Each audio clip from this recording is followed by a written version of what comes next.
எபிரேயர் அதிகாரம் 13.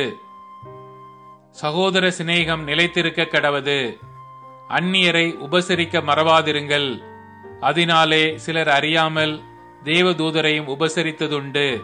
கட்டப்பட்டிருக்கிறவர்களோட நீங்களும் கட்டப்பட்டவர்கள் போல அவர்களை நினைத்துக் கொள்ளுங்கள். நீங்களும் சரீரத்தோடு இருக்கிறவர்கள் என்று அறிந்து தீங்கு அனுபவிக்கிறவர்களை நினைத்துக் கொள்ளுங்கள். விவாகம் யாவருக்குள்ளும் கனமுள்ளதாயும் விவாக மஞ்சம் அசுசி படாததுமாயிருப்பதாக.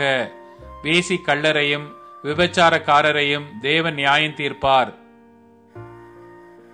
நீங்கள் பண ஆசை இல்லாதவர்களாய் நடந்து உங்களுக்கு இருக்கிறவைகள் போதுமென்று எண்ணுங்கள்.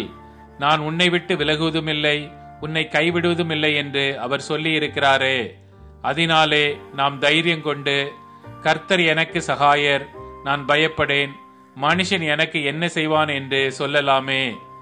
தேவ வசனத்தை உங்களுக்கு போதித்து உங்களை நடத்தினவர்களை நீங்கள் நினைத்து அவர்களுடைய நடக்கையின் முடிவை நன்றாய் சிந்தித்து அவர்களுடைய விசுவாசத்தை பின்பற்றுங்கள். இயேசு கிறிஸ்து நேற்றும் இன்றும் என்றும் மாறாதவராயிருக்கிறார். பலவிதமான அந்நிய போதனைகளால் அலைப்புண்டு திரியாதிருங்கள். போஜன பதார்த்தங்களினால் அல்ல, கிருபையினாலே இருதயம் ஸ்திரப்படுவது நல்லது. போஜன பதார்த்தங்களில் முயற்சி செய்கிறவர்கள் பலனடையவில்லையே. நமக்கு ஒரு பலிபீடம் உண்டு, அதற்குரியவைகளை புசிக்கிறதற்கு கூடாரத்தில் ஆராதனை செய்கிறவர்களுக்கு அதிகாரம் இல்லை.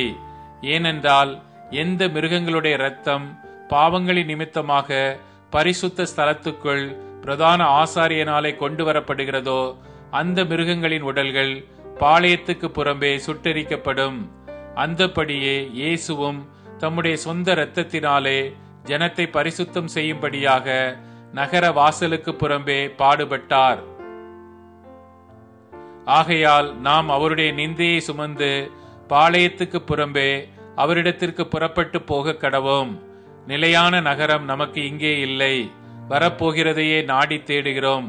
ஆகையால் அவருடைய நாமத்தை துதிக்கும் உதடுகளின் கனியாகிய ஸ்தோத்திர பலியை அவர் மூலமாய் எப்போதும் தேவனுக்கு செலுத்த கடவோம்.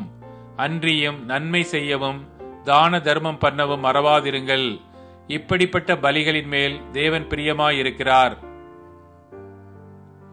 உங்களை நடத்துகிறவர்கள் உங்கள் ஆத்துமாக்களுக்காக உத்தரவாதம் பண்ணுகிறவர்களாய் விழித்திருக்கிறவர்கள் ஆனபடியால் அவர்கள் துக்கத்தோட அல்ல, சந்தோஷத்தோட அதை செய்யும்படி அவர்களுக்கு கீழ்ப்படிந்து அடங்குங்கள். அவர்கள் துக்கத்தோட அப்படி செய்தால் அது உங்களுக்கு பிரயோஜனமாய் இருக்க மாட்டாதே. எங்களுக்காக வேண்டிக் கொள்ளுங்கள். நாங்கள் நல் மனசாட்சி உள்ளவர்களாய் எல்லாவற்றிலும் யோக்கியமாய் நடக்க விரும்புகிறோம் என்று நிச்சயித்திருக்கிறோம். நான் அதி சீக்கிரமாய் உங்களிடத்தில் வரும்படிக்கு நீங்கள் இப்படி வேண்டிக் கொள்ளும்படி அதிகமாய் கேட்டுக்கொள்கிறேன்.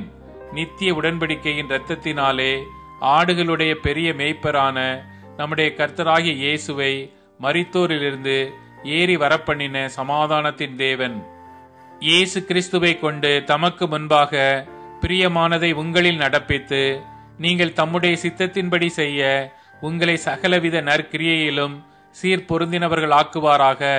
அவருக்கு என்னென்றைக்கு மகிமை உண்டாவதாக. ஆமேன்.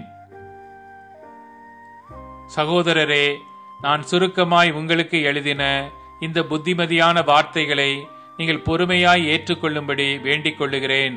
சகோதரனாகிய தீமோத்தேயு விடுதலையாக்கப்பட்டான் என்று அறிவீர்களாக. அவன் சீக்கிரமாய் வந்தால் அவனுடனே கூட நான் வந்து உங்களை காண்பேன். உங்களை நடத்துகிறவர்களையும் பரிசுத்தவான்கள் யாவரையும் வாழ்த்துங்கள். இத்தாலியா தேசத்தார் யாவரும் உங்களுக்கு வாழ்த்துதல் சொல்லுகிறார்கள். கிருபையானது உங்கள் அனைவரோடும் கூட இருப்பதாக. ஆமேன்.